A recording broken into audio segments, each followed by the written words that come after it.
You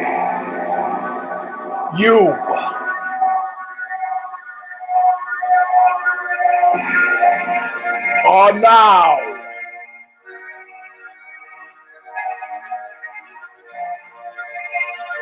about to witness.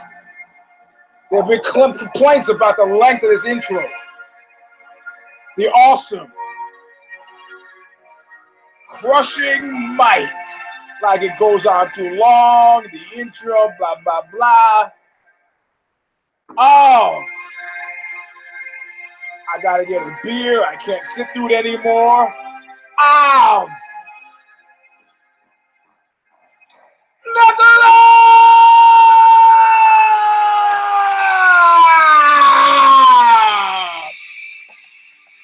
Hey, well, you know what?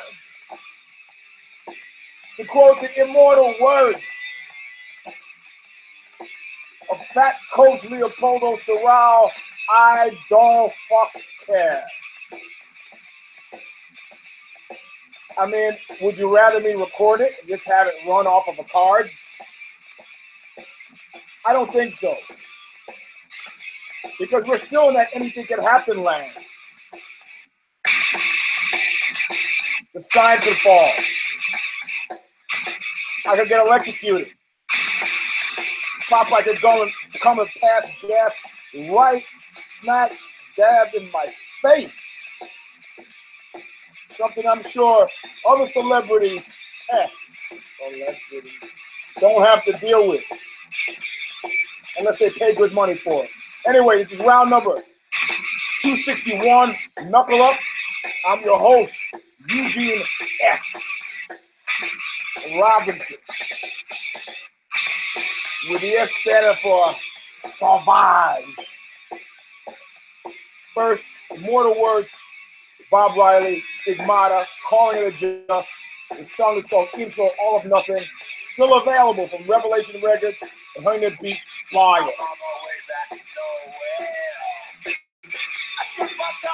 Could not see so clear. I'm taking a real good look at you. I'm taking a real good look at your face. Or being paid back in full, always nothing. All right, my friends. My friends. We started out the show. First thing I need to show you, let's show you. I think I fractured any orthopedics watching.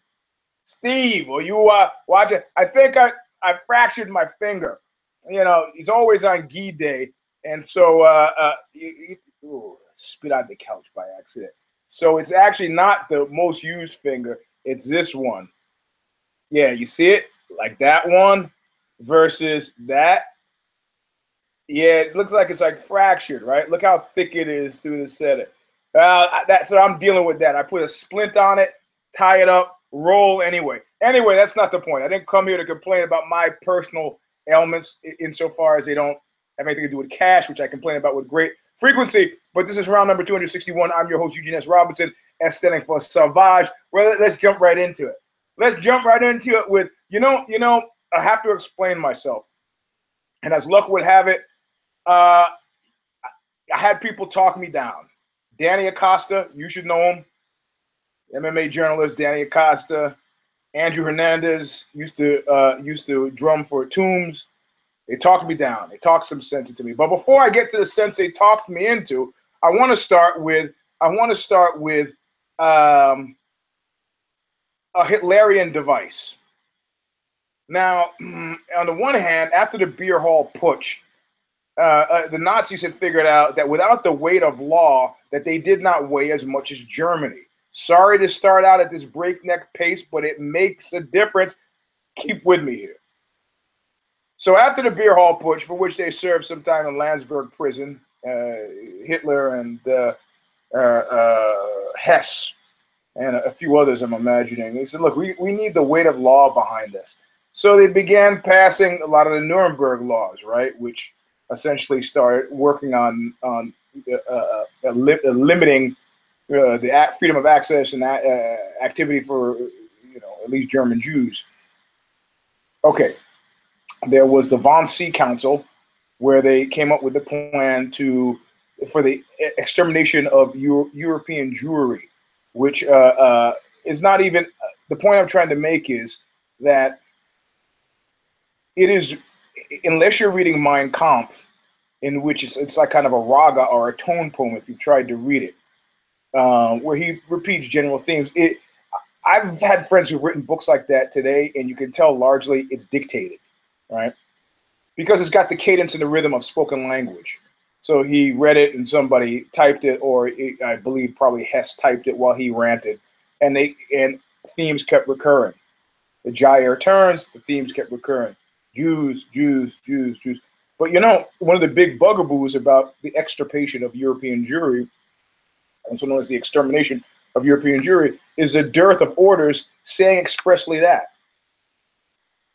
You know, there's been like the search for the Holy Grail for the order that said there were orders reflecting what had been done, but the orders that reflected what should be done were few and far between. And you could say that Mein Kampf was a generalized, non-specific approach to the Jewish question, right? And there's some credence to this because there was an initial plan to pick them up and send them all to Madagascar of all places, and that seemed to be not cost effective, so they backed off of that. And disingenuously, they said, "Well, why don't we move them to the east?" This was disingenuous because they knew there was going to be an invasion of Poland, and fundamentally they were going to attack Russia, despite the treaty signed with Stalin. So moving them to the east was just a way to put off a decision a little bit later. There was some interest in having them, repopulating them in what was called British Palestine, right? Of course, the Grand Mufti of Jerusalem, I mean, the Jews had lived in what was British Palestine for a long time. Clearly. Or in present-day Israel for a long time. With not too much difficulty. The Grand Mufti of Jerusalem fell under this sway, and I could have my facts wrong. Correct me if I am, but I don't think so. Grand Mufti of Jerusalem fell under the sway of Hitler, and anti-Semitism was introduced in a major way into British Palestine. If you go to Jordan today, you could still buy the Protocols of the Elders of Zion. I'm not saying this as a rumor. I'm saying this from first-hand experience. Been in Amman, Jordan. Been walking by a souk. Seen the book there on the ground. Was almost going to buy it, but I figured, you know, if I want to read fake books, I'll read fiction. So there was a lot of suggestion. There was a lot of winking and nodding and wink, wink, nod, nod. And I have to say, fundamentally, that for as little as was said about it in a generalized way, quite a lot got done. I'll give you another. Go from macro to micro. Some biker is screwing with me. Won't get out of my way. I'm at a party. The year is 1986, I believe. You know, I try to go around the guy. I think I wrote about this in the fight book. I try to go around the guy to the left. He steps in front of me. I try to go to the right. He steps in front of me again. And now I have to look him straight in the face. And I look him straight in the face and I said, I'm going to need you to move so I can get by you. And the guy goes, fuck you. And I look at him and I smile. I said, okay, I'm going to give you until a count of 3 to get the fuck out of my way. And the guy's, you know, looked like a biker, gut, drinking a beer, and he just goes like this. For those listening, he's giving me the big middle finger. And at this point now, I don't really know what to do because I'm not really upset with him, but I'm kind of frazzled, and I got to get by him, you know? And I'm looking around the room like, can you believe this fucking guy? And a friend of mine, a wrestler, third in the state from Virginia, I look at and we're looking at each other's eyes, and he goes, and that was a trigger I needed. I needed some support for a certain course of action, either this way or that way. So I go, and I've written about this in the fight book. Don't Donna Shalala me on this. Go 1, 2, fuck it, he's still standing there. Bang, knock the guy out. He's down right as the cops run up. And the cop says to me, what happened? And I go, he's intoxicated and appears to have fallen. factually accurate. So what I'm saying here is that it doesn't take much. Sorry for taking so long. This is the tote sheet of picks from the Care Don't Care preview, which was not done by Kid Nate and I this week, but it was John Nash. And we're gonna go from the most talked about to the least talked about. So from the end to the beginning. Just like the shows, Knuckle Up runs backwards, like the clocks we don't have at home. So it doesn't take a lot. It doesn't take a lot it doesn't take a lot to manifest unexpressed desire. And by this, I mean, later I said to the guy from the wrestler who said, man, I didn't know what to do actually, but I looked at you and I got the word. He goes, what are you talking about? I said, I looked at you, you triggered it. You said, he goes, I didn't do that. Yes, you did. I looked right at you and you did like that. He goes, no, I didn't. I just kind of, I don't know what I did, but I didn't do that. So you didn't trigger this. Well, I'm not taking responsibility. I'm not asking you to take responsibility for it, but wasn't that your suggestion? And he goes, I don't. And then if you go to the Nazis, you get the same thing. At Nuremberg, okay, he was trying to save his ass, but Albert Speer fundamentally, and my invitation to Albert Speer as a guy from Brooklyn was like, Jews, I ain't hear nothing about no Jews. That was his defense, and it fucking worked. It saved his life at Nuremberg. He was not hanged, partially because it seems like he mitigated the misery of his slave labor in order to save their lives, guarantee a continuation of a workforce, whatever. He lived. Went to Spandau prison, got out, actually had a career writing books in the 70s, I think. The point is that it doesn't take much for unexpressed desires to translate into action. Now, I picked Romero. I'll get into how disgusted I am over the Nunes fight later. And not only that, based on the tote sheet, John Nash picked Romero as well. Okay? And I've given him round 1, and I'm giving him round 2.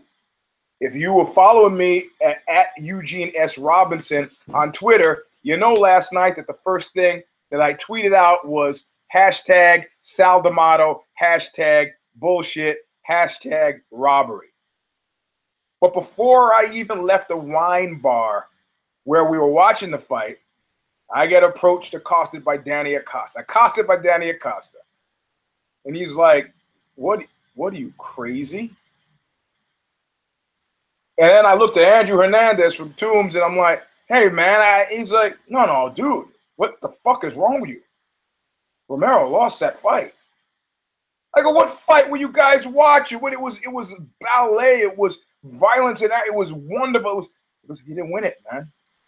I said, for me to think he didn't win it, I have to think that Whitaker won 3 rounds. What kind of crazy person thinks this? You guys are both nuts. And they're like, yeah, well, rewatch it. I don't rewatch it. Instead, go to eat some pancakes. Go home, go to sleep, wake up, go and train today. Because I'm convinced I'll find fellow travelers, of course, amongst the people I train with, and they're all looking at me like I crap my gi. Eugene, what? No. Look at it this way. And then they use my own logic against me. You're in the past, you've said, on a long enough timeline, on a pride clock, or an old BJJ thing where you unlimited time, do you see Romero even making it one more round with Whitaker? No, he seemed pretty fucking tired. But, he didn't have to. Okay, so this is what the judge is looking at going into the 5th. Right. Would you say, and so they're back-assing it for me. We're walking back to, would you say he won the 5th round? I go, no. It looked bad. The optics were bad.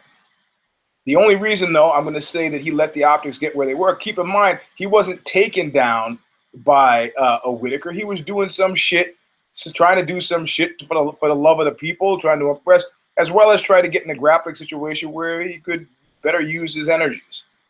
Yeah, I go, yeah, okay. But outside of that, was he winning that? And I go, well, he had some good moments there. Moments are not a win. I said, okay, well, I'm going to be charitable. Let's say it was 50-50 on that one. Okay. Did he win the fourth round?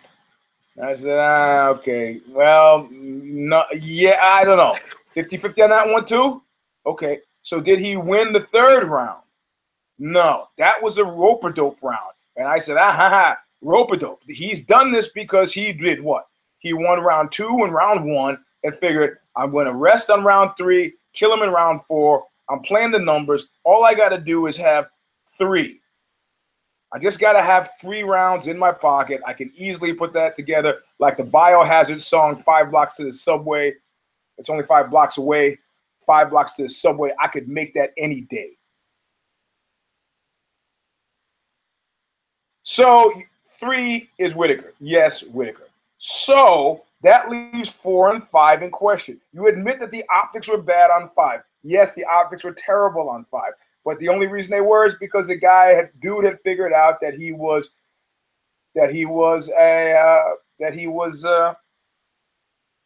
had 3 in the bag. Okay, so that means, okay, let's just say 3 and 5 to Whitaker, 1 and 2, and it all hinges on 4. Go back and watch 4. And actually, I start to think about it, and the score, I may have unfairly maligned in the heat of passion, unfairly maligned fucking D'Amato, because the score, it wasn't one of those crazy scores that have you go, #fuck Vegas. It was pretty close. And you look at the Soldier of God afterward, you could tell that Whitaker believed that he had lost. And the way Buffer usually cheats his body toward the winner, he was cheating it toward Romero. But there were people whispering in his ear, I'm not going to go down conspiracy land. I'm not. I'm just saying. Romero was upset and recovered quite nicely. And I start to think, what does the jungle want here? Does the jungle want a 40-year-old Cuban, doesn't speak the language, is a religious lunatic with possibly suspect PR disasters in his future vis-a-vis the anti-gay thing? Also represents a very likely successful challenge to Bisping. Or does the jungle want 25-year-old, photogenic, English-speaking Kiwi in the form of Robert Whitaker, who's reaching out to the community, helping kids, who's ethnically suspect, who's ethnically diverse. I mean, I can't tell it. It's clear the guy is not just a white guy. He's got something in him. I don't know. If it's a Maori. Who knows? He doesn't. So he like The Rock. I remember when I was doing Code Magazine in LA, The Rock, Dwayne Johnson, came to me about his people came about being on the cover of Code Magazine. I was like, you do realize it's for men of color, and they look at me like I'm an idiot. They go, he is a man of color. I go, I mean, colors other than white. He's not Indian. He goes, he's African American, man. What the fuck is wrong with you? This is the same conversation I had with people who are like, why is Mariah Carey, after she dumped Tommy Mottola, why is she hanging around all those black cats? I was like, well, you don't know she's black. Hey, fireworks. Yeah. Yes, if you're not in Chinatown, you're in the barrio, and they love fireworks. Big, explosive, block-busting fireworks that scare the fucking shit out of Popeye. Literally. And the cats, literally. Shit all over the house. So, who do we want? Who does a jungle want? 24, 25-year-old, I can't remember how old it is, Whitaker, helping with the kids, matinee idol, good looks. And Bisping comes into the ring at the cage afterward, and he seems like a weird throwback. And you could see Bisping like, God damn it. Yeah, in terms of the actual fight game, it's a slightly easier lift for him than Romero would have been. However, The pre-work is going to be, he's looking at 3 months or 4 months of press conferences sitting across the table from a guy who's fucking tofu. And Whitaker put that shit to bed. It's like, you know, he pulled out a Popeye number, not Popeye the dog, Popeye the cartoon character. I am what I am. You know, if you're expecting some kind of, you know, and it just seems strange and discordant when both guys are not into it, when they're both not buying into the reality. It's like for why after Leonard Part 6, I couldn't watch movies for a long time. Because I knew on the left or the right of each frame, there was some like stagehand drinking coffee and smoking a cigarette, looking at his watch. It gets hard. You know, you're running around the control room and all that stuff on camera looks great. But, you know, there are people who are like, man, I got to get the fuck, you know, what am I going to do for lunch? Right outside the frame, I couldn't suspend disbelief long enough. So, you know, he comes in and he was all primed for Romero, tearing the Cuban flag. And it's easy to get Romero's goat. That would have been a great, easy PR lift. You know, like when I was with that redneck paratrooper from Kentucky. And he's like, you're one of those San Francisco fags, right? I was like, yeah, that's right. He goes, I bet, boy, I catch you out there burning the flag. I beat your head in. I go, burn the flag? Nah, that's not my style, man. That's not my style at all. Now me, I take that flag and I start miming, just like rubbing it through my legs. And I use it to pick up big hunks of shit right out of my ass. That's what I do. And the boy, he got stuck like I was like, whoa, dude is like fucking really into this thing. He's like, you know what? Boy, you're lucky we're in California. I'd beat your head in. I was like, man, you got to take it easy. Shit, I'm exercising my rights of free speech. Yeah, I'm joking with you. Take it the fuck easy. Calm down. Yeah, shit, it was a joke. You can't joke about the flag. What can you joke about? What can you joke about? So, you're gonna get what, soldier guy? Yeah, man, it would have been so easy to get that guy. So easy. The PR lift on that would have been so easy. Bisping is like, yeah, I might beat this Whitaker cat in the cage, but man, I got 3 or 4 months of hauling this guy around on my back. He throws his belt down. You should be ashamed of yourself. You should be ashamed of this motherfucker with that fake belt.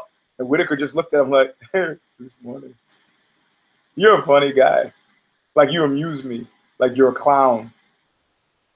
And the reality of it is, you know, this was largely the attitude of Jose Aldo with Conor McGee, if you remember. And he's like, you guys are clowns. But it got to him. He kept at it.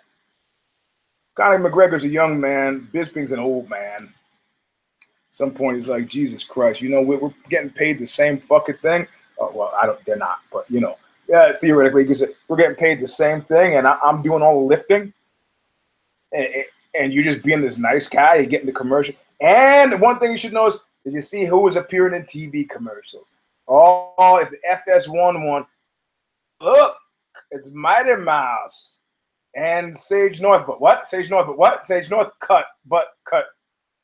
You know, I mean, okay, Metro PCS has a blanket deal with them, but this is the kind of thing that warms the cockles of the hearts of the overlords of WME. So even the jungle wants this guy Whitaker. And it's a passing of the guard. You don't take one 40-year-old guy giving the belt to another 40-year-old guy. Nobody does that. As well as the fact that it sets up a rubber match. What I like is that absolutely positively 0 people seem interested in GSP. Unless you're from Canada, I don't see it. And that's a prime example of a man who played himself. You know, people have got, it's an accretion. People have gotten more sensitive since the Fedorization of the fight game. You know, the cutesy. I'm going to fight Randy. No, I'm not going to fight. I'm going to fight Randy. I'm not going to fight. I'm going to fight. I'm not fighting. I retire. No, I come out of retirement. Oh, I get beaten by Matt Mitrione.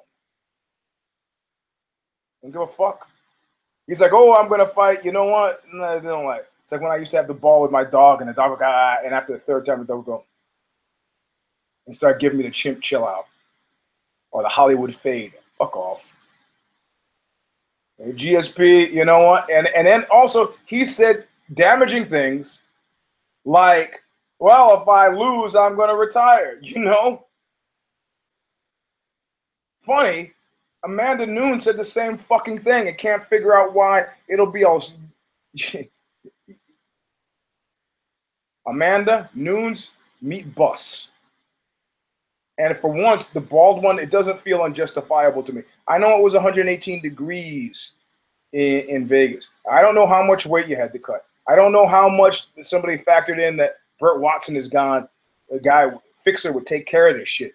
Instead of your first stop, I feel a little woozy, hospital, boom, out. You have Burt come in and take care of shit. He was the UFC Mr. Wolf to make a Pulp Fiction throwback. Or is it the IV thing? No longer the IV thing. Who knows how much weight she had to lose, but this was a loss in many, many fucking regards. Many regards. And you know who comes out of it smelling like a rose? Joanna Jędrzejczyk and Valentina. They look great.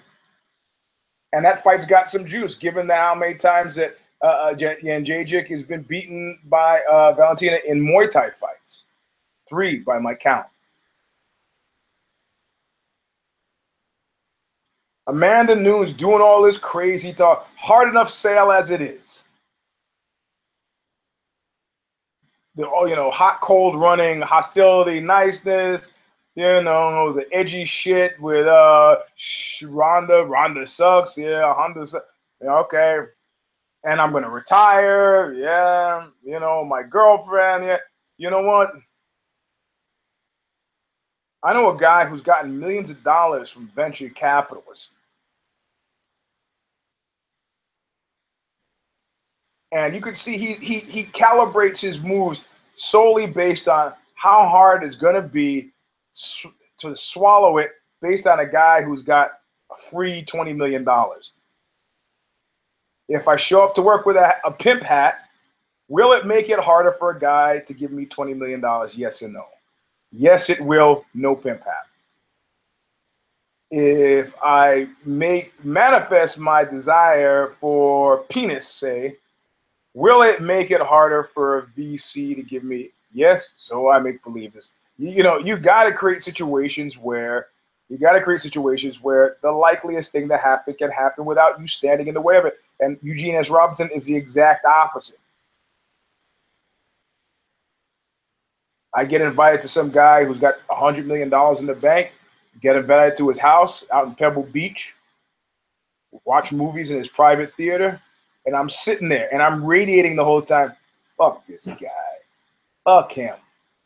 You think you some weird? Because, was it the 50 Cent line?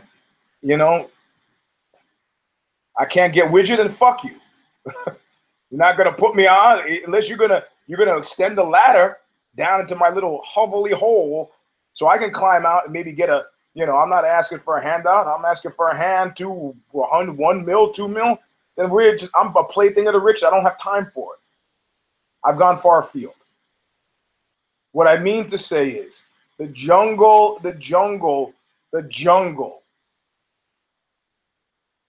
Do not make it easy for the jungle to decide. Amanda Nunes was a hard enough sale as it is, and then some shit like this. And frankly, I don't know the federalization of a fighter. It's when they push it and you just don't fuck care. DNF. We're about to see how much work it takes for a former champ to climb out of that fucking hole. Because we sort of cared that he got beaten by simultaneous knockout. Without that simultaneous knockout, do any of us care that Fedor got knocked the fuck out by Matt Mitrione in any other way than a cautionary way? Like, oh man, see, there's a guy who played it too long, stayed in the game too long. No, we don't care. And we don't care about GSP. Because kind of what we care about ties into what we saw in the Justin Gaethje and Michael Johnson fight. People who are in it to win it and fight like they care. You get guys half-assing it. We're like, shit, man, this is not exemplar. I half-ass it at my job fucking 6 days a week, you might be saying. I don't, but you might be saying. You might be saying that. So Amanda Nunes, big, colossal fucking fail. I don't know what your physical problem was, but if it didn't involve a broken bone, internal hemorrhaging, or pregnancy, you forget it. I don't want to hear it. Don't want to hear it. Is it your concern for that piece of metal that kept you from going? You want to be your best? You know what your best is? Somebody who shows up. That's your best. Romero doesn't come out of this looking bad. He's 40 years old. He is a gold-plated gatekeeper at this point. His ranking is not markedly changed, and the reality of it is anybody who wants to fucking challenge has got to come through him.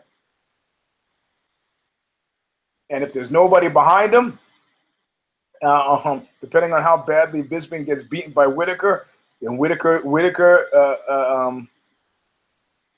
got his second fight in the bag, and it's a money fight.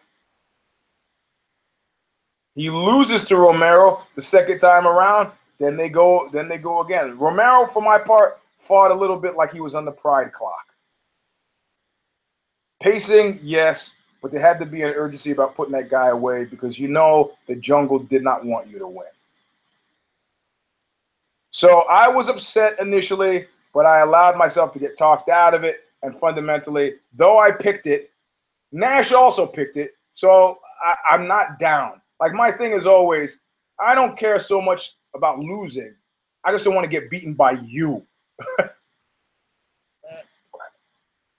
Oh.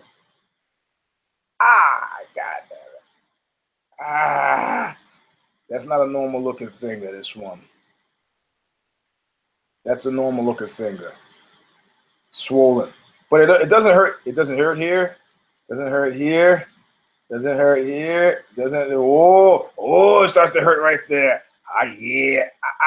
Right there. Right there. So I'm thinking it's probably a tendon. Orthopedics, get back at me. All right. So, Olyananchuk and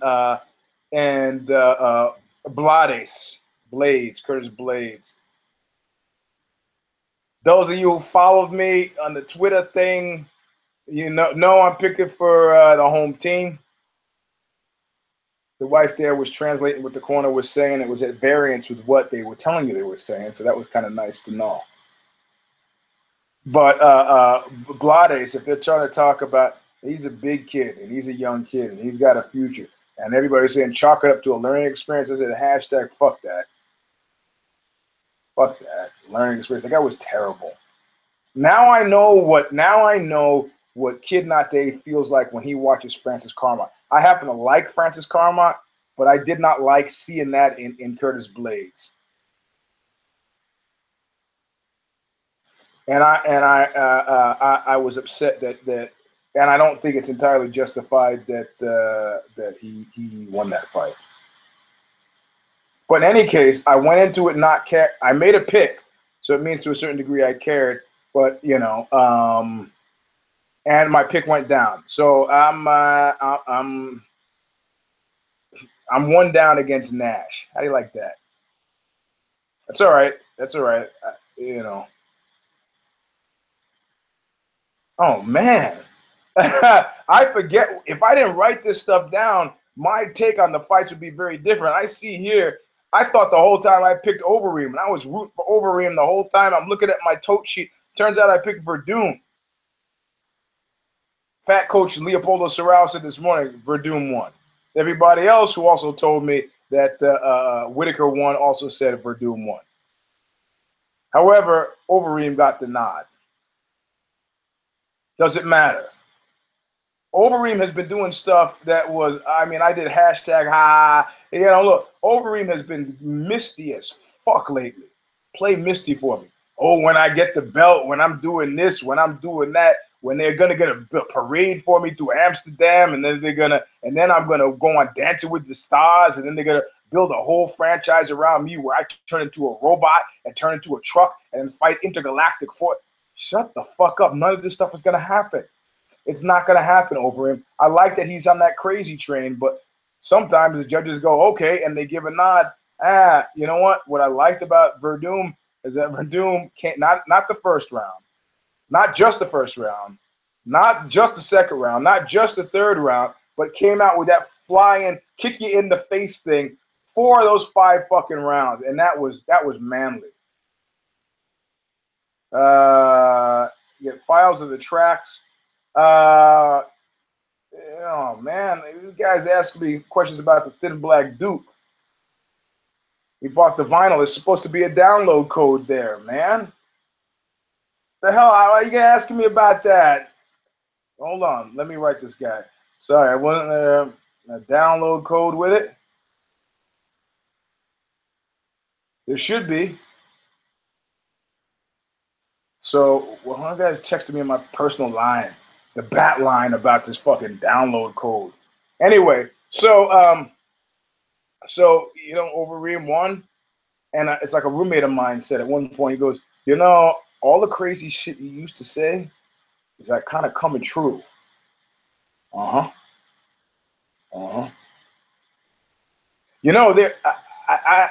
intimated this before about how instrumental at odd points Trump was in my life. It was the late 80s, and I started to develop this kind of philosophical meme, about the issue was 100% belief.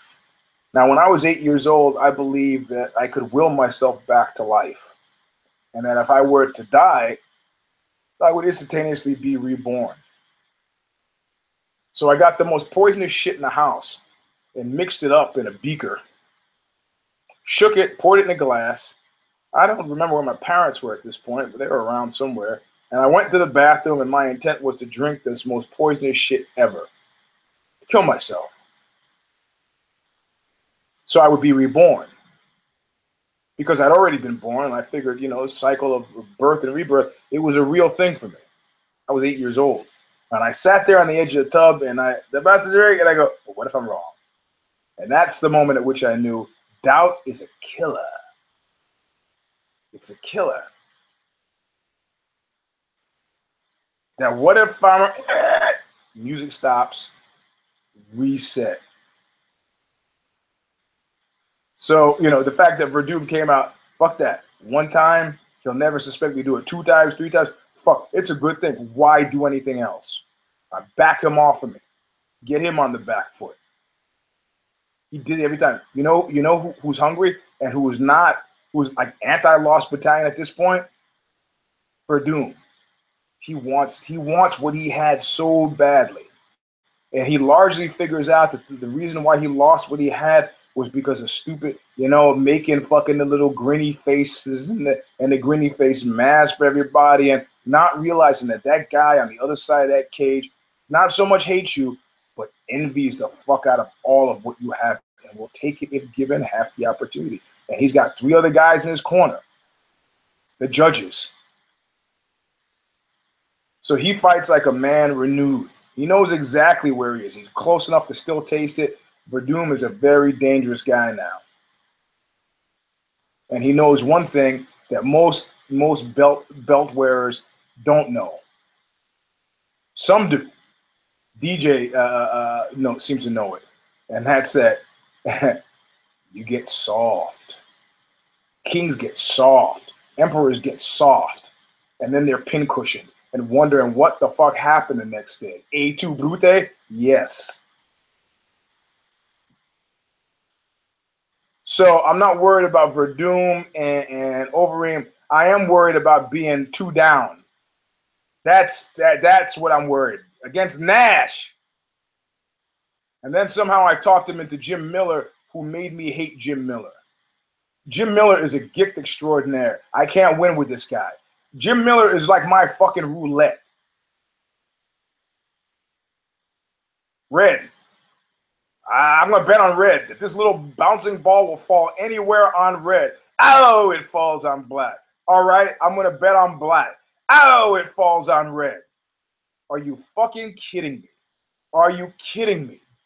Are you absolutely kidding me? That was terrible. That was the most terrible Miller performance I've seen, and I've seen terrible Miller performances. I am shocked and appalled, not just because I believed in him, but because he lost again, like everybody's been losing head games. I love the head games. But of course, I'm still just 2 down because Nash foolishly also picked Miller. And then speaking of head games, we come to the underdog who I picked, the poll, home team, against Travis Browne. Now I'm going to read you something that the D-Man sent me. And you know, it's let's see, what does he say? And he's talking about Travis. And, you know, some of you guys got off some pretty funny snipes. Would you like, they're going to get married by the woodpile. And he says, here, I'll just read it to you. I'll just read it. Travis Browne, man, it's got to be a new category. And I respond with, Lost Battalion is tailor-made for him. He goes, no. He is fundamentally not Lost Battalion. He stopped trying. The thing about being Lost Battalion is not realizing you're Lost Battalion, which he's right. The first step is admitting you have a problem, right? Browne has given up and stopped even taking the easy wins. And then I say, agreed, his head is done, but does he believe he is finished? I don't think so, and yet he is. The D-Man responds with, I think he's just taking paychecks. Chris Weidman never quit in his fights. In all of Travis Browne's fights, there's a moment where he's just given up. A sign that there's a realization that he's just not good enough. Or admission that he just doesn't care. When he lost to Verdum the first time, he left Jackson's. That wasn't the problem, but he's changing something.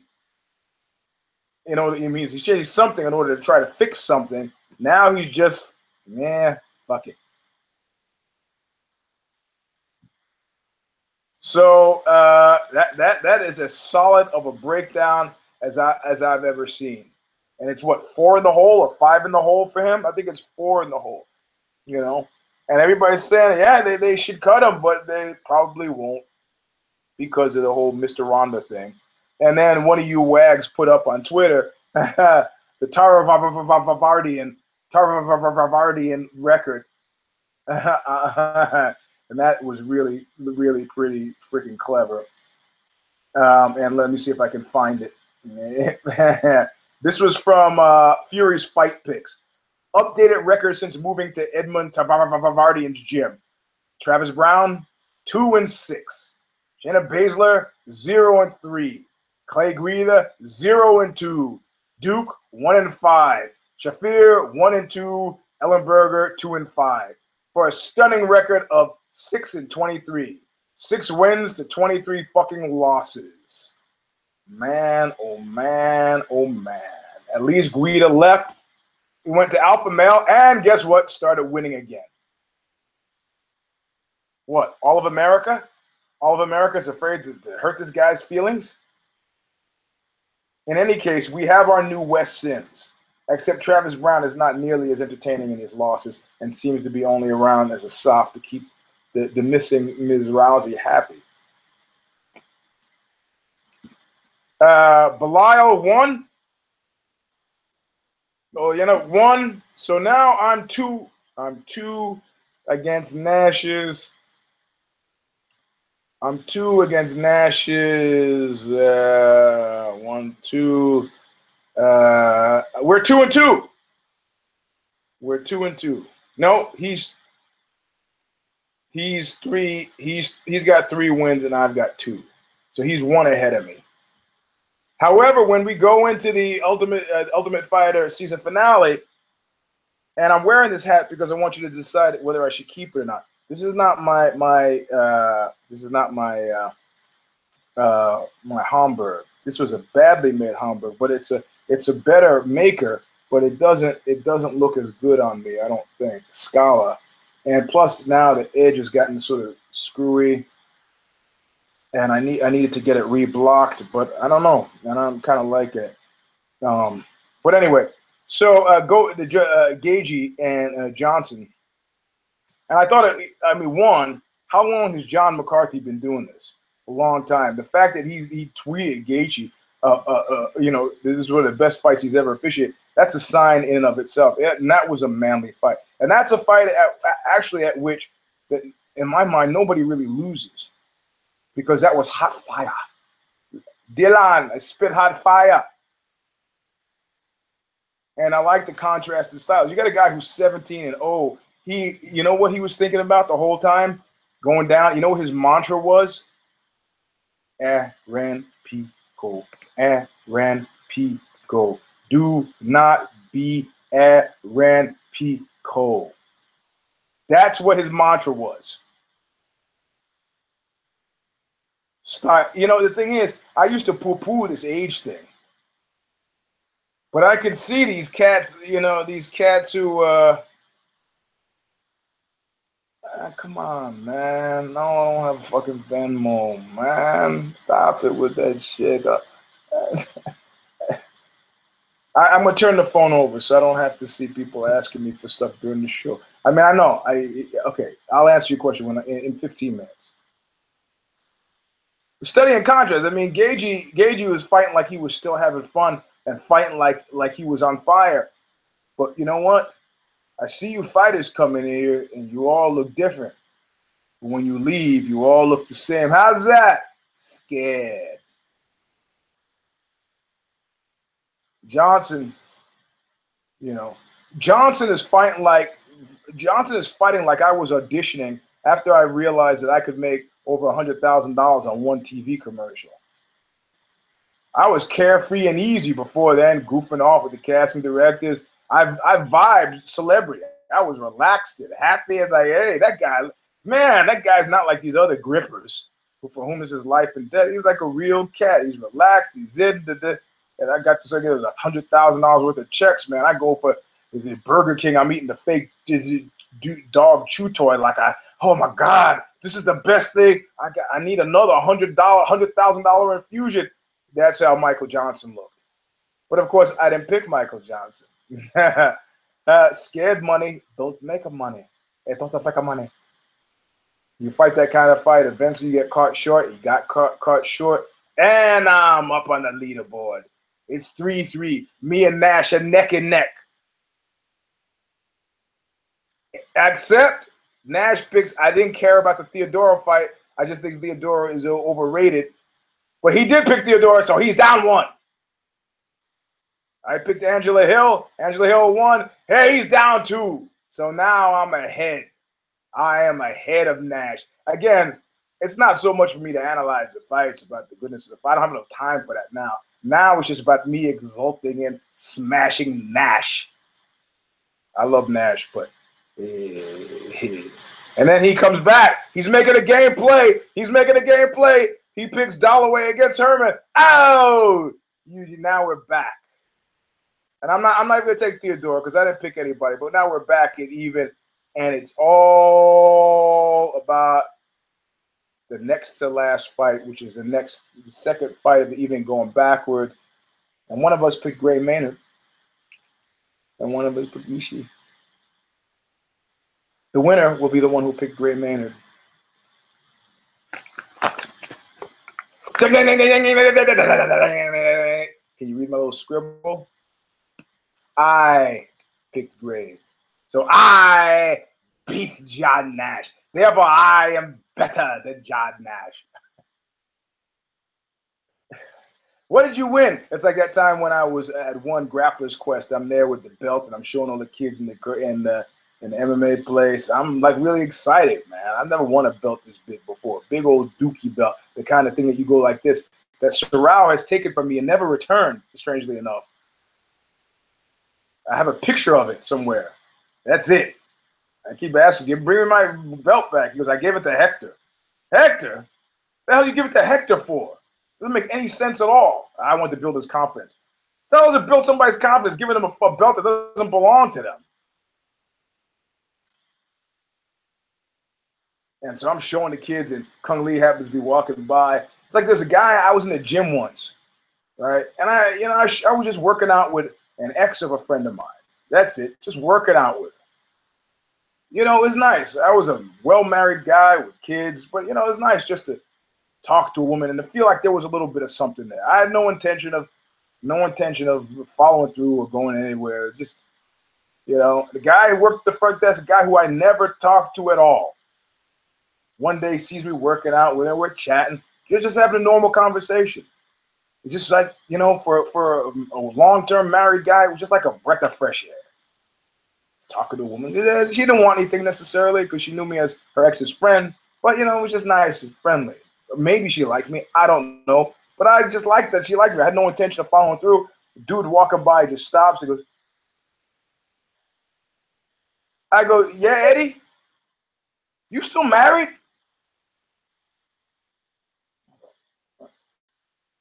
And I'm not a liar. So I go, yup. And she looks at me and I'm like, oh, I guess she did like me. And that was the end of our working out together. So like they say, when a man and a woman are alone, the devil makes a third. It's the same sort of thing. Just gonna fuck you, get a player hating fairy. Just gonna fuck your game up for no good reason. Except just to fuck your game up. So in any case, these, and I want to give you some sort of macro overview of exactly what we saw, given how dire Knuckle Up round number 262 was. Now, I used to do this thing. People would, you know, I've never been a guy who's had a lot of money. And some guys say, you look, you know, it's never amazed me that women would go for you. Where is it? I heard some noise outside. It never amazed me that women would go for you. It just amazed me that they would go for you dressed the way you're dressed and have sex with you in your bed. And I didn't have the money to wash the blankets and the sheets. So I didn't really know when I was like 22 or 23, you're supposed to wash your blankets and your sheets. Well, I mean, maybe the sheets, but the blankets, what? The blankets? I never saw somebody put the blanket in there.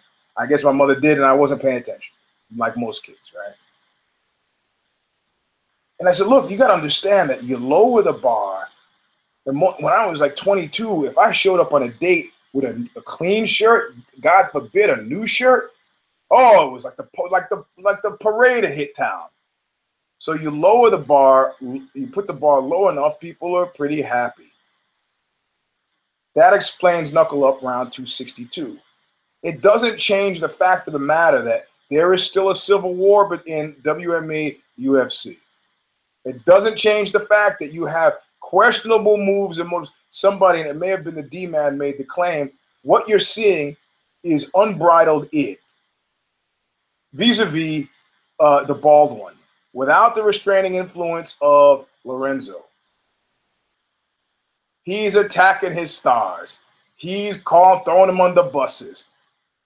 He's like a guy who's got $300 million, pretty well assured, and just don't DNF. The chaos is real.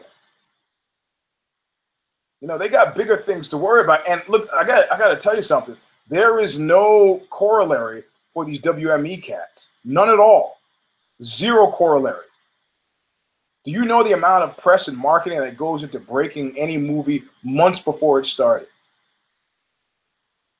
Months. Andy Serkis playing the ape Caesar in the Battle for the Planet of the Apes coming up next week, I think. Andy Serkis could be out on a crack-fueled toot right now, and it doesn't make a difference. Even if it starts making headlines, you can spin it. That movie will hit on Friday no matter what. Millions of PR will come to fruition on Friday no matter what. Millions of dollars of marketing will come to fruition Friday no matter what. Like my great-grandmother used to say, one monkey don't stop no show. Unless you're talking MMA. So MMA fighters are in a weird place. You remember Don King at once said, under the advisement of Lloyd Price, who was a performer, these fighters come and go. You are here forever. They're not the celebrity. You're the celebrity. They don't have top billing. You have top billing. It gets hard not to think that. The bald one shows up no matter what. He's about to have surgery the next day. He shows up no matter what. His face is a constant face. Constant. Fighters come and go. They've done this to themselves. I don't know. I'm not in the emergency room with Amanda Nunes. I don't know if Burt Watson could have helped. I don't know if it's IV related. But I know that I'm not going to say millions. I'm going to say that the thousands of dollars put into the PR for Nunes and the Valentina, that shit was flushed. They're flushed. You don't have anything like that. In theater, you have understudies.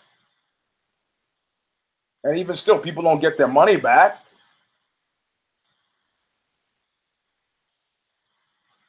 Football teams have a deep enough bench, so this is not the issue. Combat sport, individual contributor sports, you know, even still. Golf. Tiger can't show up. Fuck it. The golf game is still going on. You got people there. Maybe that's the closest thing.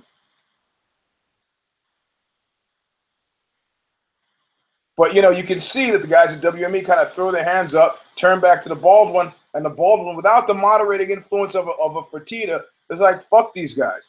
How about I just kill your division, Mighty Mouse? How's that going to taste? You know, it may seem ill-advised, but I have to tell you, given the time I've hung out at AKA and given the time I've hung out in Vegas at the UFC headquarters, which is not much time, but this is a really difficult job. This is no sympathy for the devil here, the bald one devil. But the reality of it is, man, you got a lot of this stuff to consider. And I have to tell you, and I mentioned this on the tweets, and I'm going to go into it for about 3 minutes, but people like praising the package on DC and Johnny Boney Joni, and it was a high-quality package. It didn't skirt the trouble. It embraced the trouble. It made of it good editorial hay.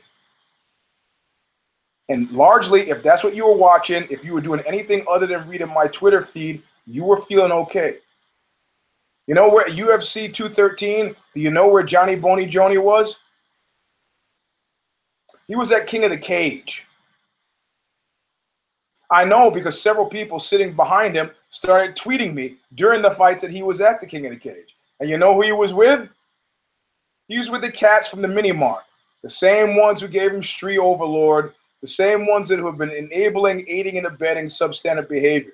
So when that video package ends, about Johnny Boney Joni, and he's Johnny Boney Joni, and he's rededicated himself to the bigger, and then he's back in the game essentially.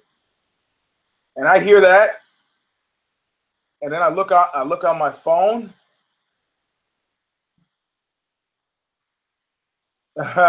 Yeah. Okay, somebody just tweeted, UFC acknowledging that Jones is a deeply, deeply compromised individual. Is so, you know what, man? That's not really, man. Because on that night of the fight, okay, DC wasn't at UFC 213 either. You know, they had the package. They didn't need to be there. But I guarantee you, he wasn't rolling deep with cats who hang out at the Mini Mart who are definitely fucking enablers and not helpful. And I'm just going to read you some of the tweets that I got from guys who were sitting behind him. I said, take a snap. And they go, it's not going to be that advisable. But I'm going to tell you what's going on. I'm going to read you some of the stuff that's coming to me. We got another minute of the show. Deal with it. You might want to hear this.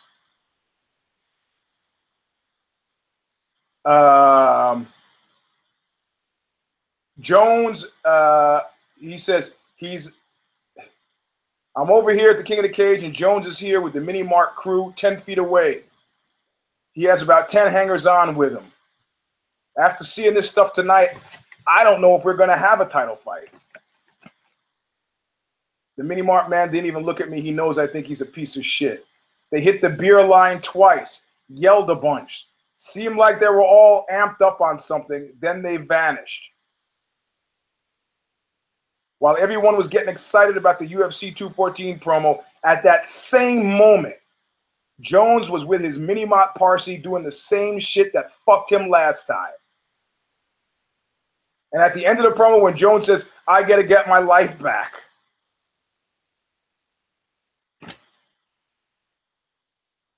You won't hear this on anybody else's show.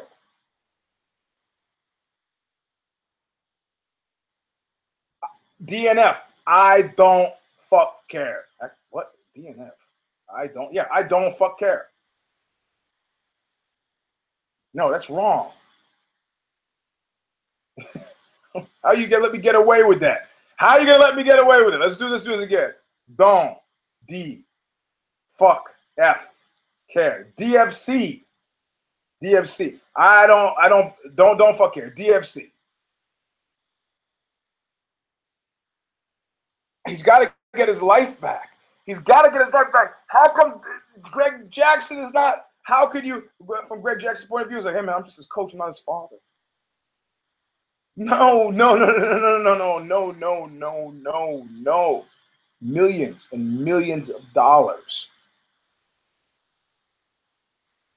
You think he'd piss hot now? You think he's like, well, I don't have to piss until, you know, if I was USADA, I'd test that guy today.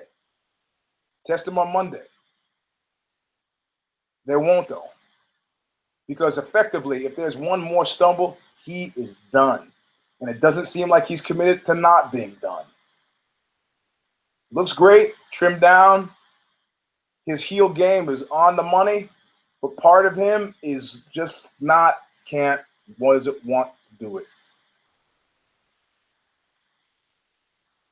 I'll believe it when I see it. Anyway, that's the end of the show.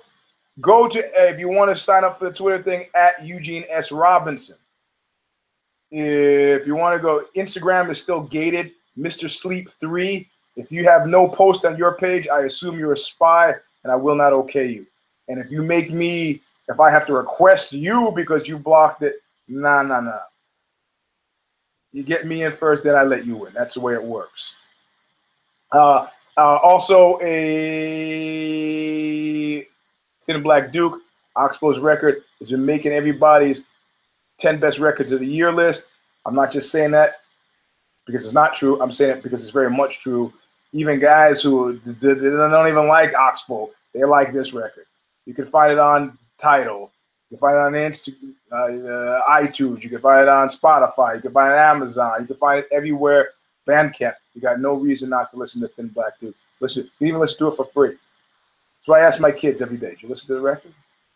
I'm not making my kids buy it, but you should listen to the record. I wouldn't be wasting my breath telling you to do so if I didn't think there's a possibility it might somehow change your life. Anyway, that's the show. This is round number 261. We got 10 more, baby. Think about what that means.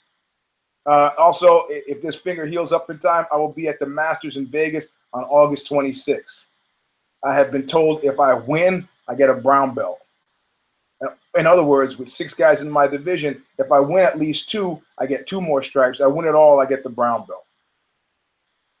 I'd like to say I'm above all this belt thing, but my jiu-jitsu has been looking so sharp lately. So sharp. I'm torn between wanting to say a perma purple, so I could just be the most dominant purple belt ever. 4 years of purple belt. Got my college degree in 4 years. But somehow that doesn't seem to jive well with my fashion plans in the future, which include different colored gis. Get a brown belt and a camo gi. Ooh.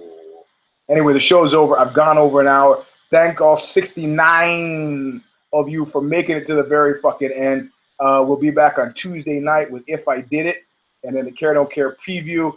Those of you who want to get in on the Oxbow shows, Friday in Boston, I think it's Boston, Philly, Brooklyn, or something like that. Go to the Oxbow Facebook page, OXBOW, all caps. Anybody listening to this show gets in on the guest list. You got to pass the quiz first. You can write me on Twitter or Instagram to figure out how to do so. But that's where we're going to be coming up. And yeah, the price of getting in free is if shit jumps off, just you got my back. That's it, right? That's it. That's all I need. So anyway, so that's it. Round 261. We'll see you. We'll see you soon. Look what you made me do!